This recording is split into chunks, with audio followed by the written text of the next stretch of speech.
Les carnets de l'apothicaire, tome 6, par Yuganatsu.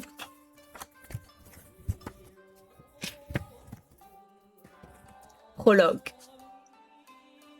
La bouche grande ouverte, Jasgul observait le gigantesque bateau. Elle n'avait jamais rien vu d'aussi massif. Le navire allait descendre la rivière pour rejoindre la mer, avant de mettre le cap sur un pays voisin. L'enfant n'avait pas assez de doigts pour compter le nombre de jours qu'elle passerait à bord. Une foule s'était rassemblée pour leur souhaiter bon voyage. Le bateau était magnifique.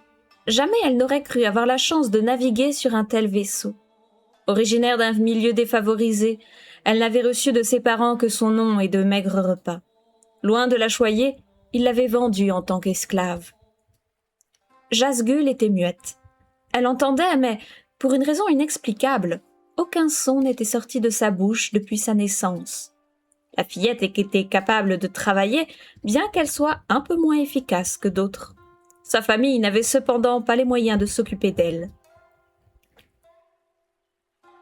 Jasgul était convaincue qu'elle deviendrait une concubine, pour utiliser le mot qu'elle avait entendu. Elle n'était pas vilaine. Certes, son nez était un poil court, mais son visage était charmant. La vie de concubine la rendrait sans aucun doute très heureuse. Contrairement aux prostituées qui travaillaient sans relâche, les concubines n'avaient qu'un seul homme à satisfaire, à ce qu'on lui avait dit. Le jour où on l'emmena dans une grande maison, la fillette s'était naturellement réjouie, persuadée d'être sur le point de réaliser son rêve. Jasgul avait ouï dire que son maître serait certainement un homme d'âge mûr porté sur la chose, mais la personne qui l'accueillit ne correspondait en aucun cas à cette description. D'une grande beauté et très digne d'apparence, elle arborait une chevelure blanche et quelques rondeurs. Elle ne fit aucun reproche à Jasgul sur son mutisme et son illettrisme. Elle lui fournit du papier coûteux, ainsi que beaucoup d'encre, et lui demanda de dessiner puisqu'elle ne savait pas écrire. La fillette fit de son mieux pour accomplir les tâches qui lui incombaient afin de se rendre rapidement utile. Pendant son apprentissage, elle mangeait à sa faim et portait de beaux vêtements. Sa maîtresse était attentionnée et Jasgul prenait plaisir à dessiner. Sur le papier, elle représentait des paysages, sa protectrice et les autres servantes. De temps à autre, elle couchait en images ce dont elle avait rêvé. Un navire aussi imposant que celui qu'elle avait sous les yeux lui était d'ailleurs déjà apparu en songe. Elle l'avait montré à sa maîtresse qui l'avait complimenté. « Quel travail fabuleux !» songeait Jasgul. Lorsqu'on lui proposa d'accompagner sa protectrice sur un vaisseau à destination d'un pays lointain, sa réponse ne s'était pas fait attendre. Jasgul avait déjà voyagé en mer, comme elle avait été vendue comme esclave. Mais la traversée avait été affreuse. Ce navire semblait infiniment plus confortable. Comme elle n'avait pas souffert du mal de mer lors de son premier périple, elle supposait qu'il en serait de même lors du second. Sa maîtresse avait une santé fragile, aussi Jasgul devait-elle se montrer énergique et ne pas être avare d'efforts. Sa protectrice était apparemment malade. Sa peau était aussi blanche que ses cheveux et ses yeux semblables à un fruit rouge. Sortir au soleil lui brûlait la peau et les lumières trop vives l'aveuglaient. Son apparence unique était le signe qu'elle avait été choisie par les dieux, ce qui faisait d'elle un être à part.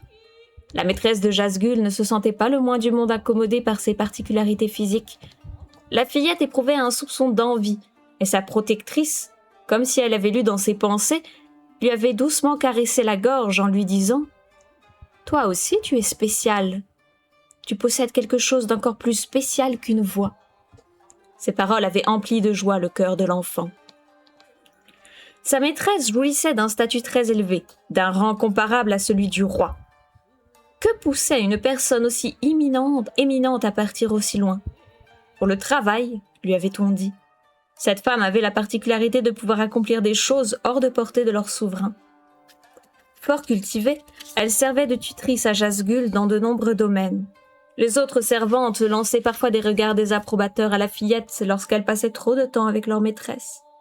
L'enfant prenait donc garde à ne pas trop accaparer son attention. « Tout le monde est prêt à embarquer ?» s'écria un marin trapu. Jasgul sautillait sur place tant elle était pressée et enthousiaste. Elle n'attendait qu'une chose, monter à bord. La verdure s'étendrait-elle à perte de vue dans ce pays lointain, à l'image de ses rêves? Jasgul? La voix surprit la fillette. Il s'agissait de sa protectrice, drapée d'un voile pour se protéger des rayons du soleil. Son visage était couvert d'onguents et une suivante se tenait à ses côtés sur la pointe des pieds, une ombrelle à la main. La maîtresse dépassait la pauvre dame de compagnie d'une bonne tête. « Grande prêtresse, rejoignez rapidement votre cabine. Votre peau risque de brûler. »« Oui, je sais. » La brise rafraîchissante était si agréable. Elle valait bien quelques rayons de soleil, aussi redoutables soient-ils. Éblouie, elle plissait ses yeux rouges. D'après ce qu'avait compris Jasgul, sa maîtresse avait dans les 40 ans.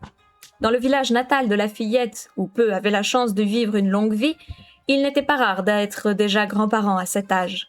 Ses propres parents devaient aussi avoir la quarantaine. Le temps passé dans les champs et les pâturages avait laissé ses marques sur leur peau brune et ridée. En comparaison, le joli grain de la prêtresse la faisait paraître bien plus jeune. Autrefois svelte, sa silhouette s'était quelque peu étoffée avec les années. Un trait considéré comme un signe de richesse et, dans le village de Jasgul, un critère de beauté. Là où nous allons, on trouve beaucoup plus de sources d'eau qu'à Chaou. La fillette acquiesça. Les autres suivantes l'en avaient déjà informée lorsqu'elle avait appris qu'elle serait aussi du voyage. Ils cultivent le blé et le riz. C'est un pays à la végétation abondante. Les céréales étaient un produit de luxe. Les paysans qui en produisaient pouvaient pourtant à peine jouir de leur moisson quand la récolte était taxée. Certes, le commerce fleurissait dans les villes de Chao, mais il suffisait de s'éloigner un peu pour découvrir des villages où régnait la misère. Quand les jours sans pluie se succédaient ou que les insectes se multipliaient, la famine frappait presque aussitôt. Jasgul avait elle-même été vendue à cause des récoltes insuffisantes. Bien s'entendre avec un pays où la nourriture abondait était crucial. Il fallait y voir la raison du long voyage de sa maîtresse.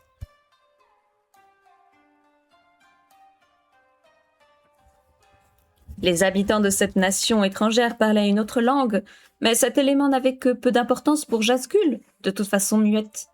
Il fallait juste qu'elle ouvre grand les oreilles pour compenser. La prêtresse posa son regard sur sa protégée et lui caressa les cheveux. La fillette, ravie de cette attention, sourit. « De quoi as-tu rêvé la nuit dernière ?» lui demanda sa maîtresse. La petite fille avait rêvé qu'elle se promenait dans une ville épargnée par la sécheresse. Elle dessinerait la scène plus tard. Jasgul, la prêtresse et ses suivantes regagnèrent leur cabine. Sur le pont du navire, les marins préparaient leur départ.